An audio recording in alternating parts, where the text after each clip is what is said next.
This is Hannibal here from the HannibalTV.com, back from a funeral weekend away to give a daily wrestling news update. The AEW Rampage rating is out for Friday's event that featured a CM Punk match.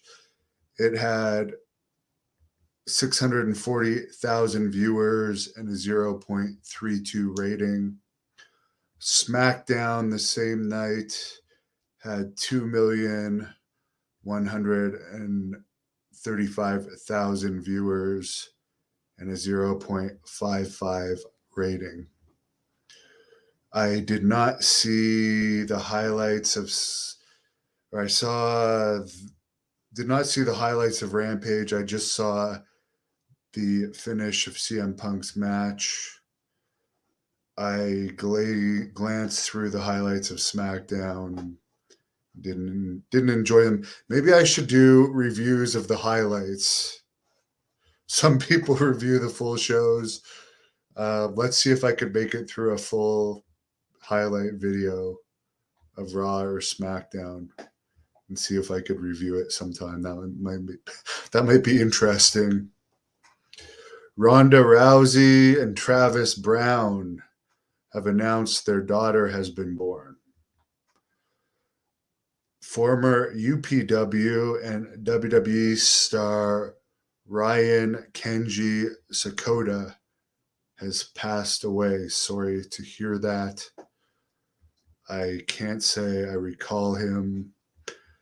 Might be something good for Rick Bassman to talk about on his podcast, which this Wednesday at 10 p.m. Eastern, we'll have JBL as a guest, and Boss Rutan will also be on that podcast. Good friends with Mauro Ranello.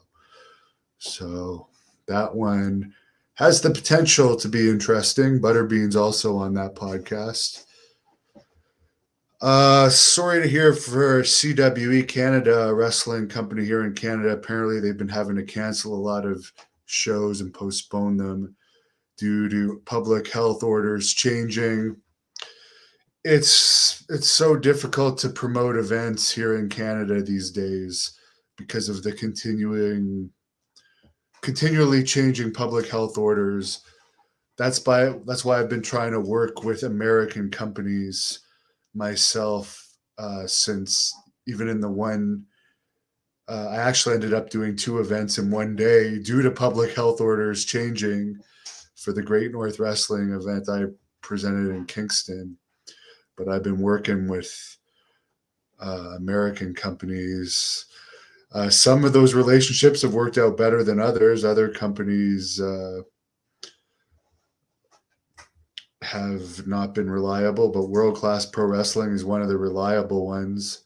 They're at the Cotillion this Sunday, October 3rd, featuring Matt Hardy and Fuego del Sol.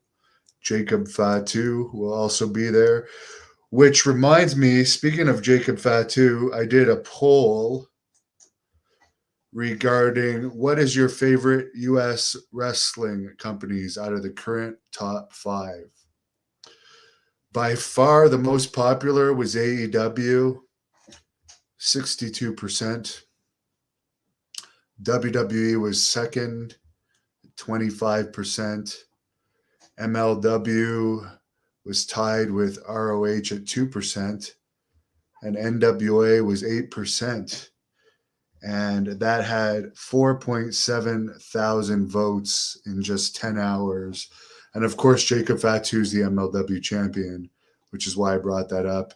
And for the people wondering why I didn't include Impact in this, is because they are owned by Anthem Sports and Entertainment, which is actually a Canadian company, even though they do all their tapings in Nashville. But that's the main reason, because that was about U.S. companies. And the other one is Impact has had, currently, I think Christian is their champion. He's under AEW contract, and before that it was Kenny Omega. So they're kind of a subsidiary, if I'm even pronouncing that right, of AEW. And the other poll I did I did an interview with Wrath on the weekend about the Canyon Dark Side of the Ring, which he wasn't included in.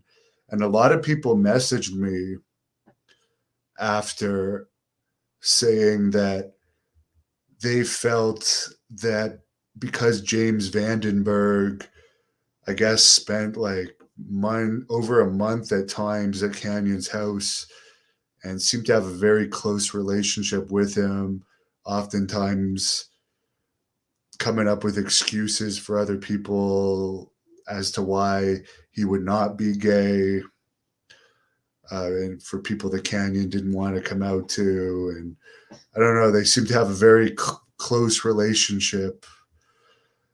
And the King of Connecticut did a review of that Dark Side of the Ring on this channel and mentioned the Dark Side of the Ring. Didn't mention that Canyon did a book where he said being gay was a complete work. And I noticed Vandenberg commented on that video pretty much almost right after it was posted and said that everything in that book was a lie. So I'm not saying anything, but the reason I put it up as a poll was because so many fans asked me about that relationship. And according to the fan vote that had almost 2.5 thousand votes, 55% feel it was more than just a friendship between those two. So I only met Canyon once at the Louisville airport. He was nice to me. I was in my early 20s at that time. I saw James Vandenberg at the WWE tryout that I was actually signed from in May of 2009. I remember he just showed up the day of the tryout, and it was like a week-long tryout. And I remember Steve Kern was running Florida Championship Wrestling, and he was trying to be a part of the tryout. And I remember Steve Kern explaining to him that it was a situation where people had to apply for it. But that's the only time I met Vandenberg in person. Or actually, I didn't even meet him there. I just remember seeing him in person. I didn't actually have any communication with him that day because I was obviously a wrestling fan. So I remember I had seen him from WCW, and I was thinking, oh, cool, James Vandenberg is going to be participating in this camp. But ultimately, for whatever, maybe because he didn't apply or whatever reason, they didn't use him in that camp. And at one point, Terry Taylor, sometime around 2007, when Terry Taylor was head of TNA Talent Relations, he was saying he was thinking about pitching to TNA to have Vandenberg manage me and have me feud with Abyss. But that never ended up happening. I think that would have actually been good. Colonel Quayle says hello. Bob says, what's up, Hannibal? Oh, I've been driving 8 hours. At least I had a good workout before I left, though. Bob doesn't like that number for AEW. Herb Simmons says, good evening. His Southern Illinois Championship Wrestling show this week that airs every week on my channel features Haku. So if you're a Haku fan, like a lot of you are, check that out. Stu says, is CM Punk really the same as he used to be? After like 7 years away. I think it was actually 8 years. Is he as excited about the business as he used to be? I don't know. The thing I can't take serious about him, and as I mentioned this, I did watch the finish of his match, and they posted it on their YouTube channel and actually called it the finish. I was watching him like beat down this guy that was like 280 pounds, and I forget this guy's name, but he had a great physique on him.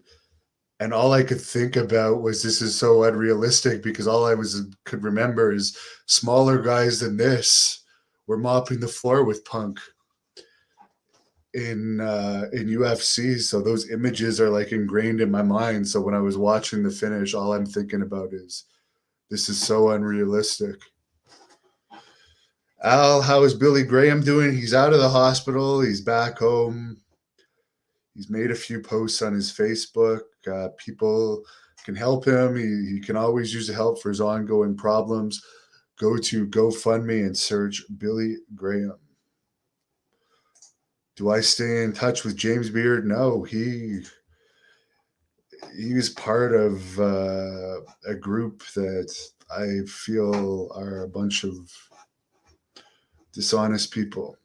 I don't want to be around dishonest people. David, I would like to interview both Hulk Hogan and Mr. T.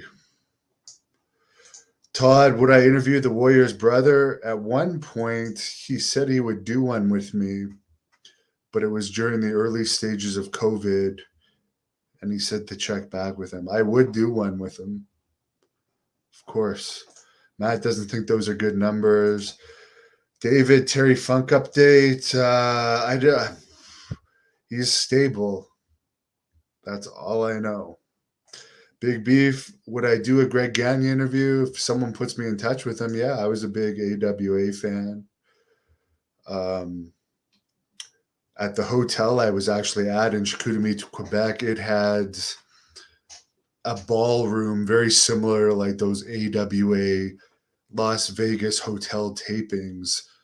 And I'm thinking to myself, maybe I'll put on an event there because I think it would look a lot like those old AWA casino hotel rooms tapings. And since I'm such a big AWA fan, I would think that's cool. So Chicoutimi, Quebec, you're on my list. I got a lot of friends there, so you can expect an event there in 2022. David Rush is my number one fan. I couldn't say that. You're definitely up there.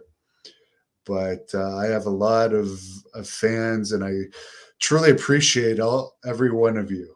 Truly appreciate it all. AEW says, "God rest the NWA." I do like Trevor Murdoch, and I am happy they took the belt off of Aldis. But I do believe it was a mistake putting the title on Murdoch because I think it should have been on someone really hot on the independents or a big name fresh out of WWE like Braun Strowman. Yes, Braun Strowman cannot have a Ric Flair style match, but he would have been like the biggest name you could have put it on that really would have got NWA some talk. To put it on Murdoch, who it seems like he wrestled all this so many times already. But as I said, I am happy. I do like the guy. I would like to see Trevor Murdoch put that title on the line against the Blood Hunter because I know for sure Aldis wouldn't have accepted a match like that. But I think Trevor Murdoch has some more balls than Nick Aldis. I've heard some of Billy Jack's friends and associates tell me that he is in Oregon living with a woman. Was I a fan of ECW? Yes, I sure was. True Sinister. People talk so much about WWE and act like AEW is perfect. I don't think so. I think their fans are very vocal. There's a lot of AEW detractors. I think they're the hotter company now for sure. And they just, out of my viewers, going by this viewership poll of the top American companies, again, Impact is owned by a Canadian company. But let's look at that poll one more time. AEW had more than double WWE's vote out of nearly 5,000 votes in 10 hours. So that's a good statement that the fans of this channel are AEW fans. Sean doesn't think Murdoch would fight the Blood Hunter. Who am I interviewing next? Virgil at 11 p.m. Thursday, and Jake the Snake's sister, former WWE Women's Champion, Rockin' Robin on Friday. And who knows, there might be interviews before that. I'm always open if people come out of the woodwork. Lobster, if I ever have a legit contact for Jesse Ventura, I would do it. But the contact that I've talked to for him is not an honest person. Mr. Iron Bodybuilding, I used to love WCW. I was a bigger WCW fan than WWE. Mike D is very, very happy about the Virgil interview. Mike, I expect a lot of tips in that one. I will be honest, though. I will tell you guys something. I tried to watch another shoot interview Virgil did to prepare for this, and it was not what I expected, and like just really, really bad. So I'm certain I can do better than this, but this was far worse than I expected.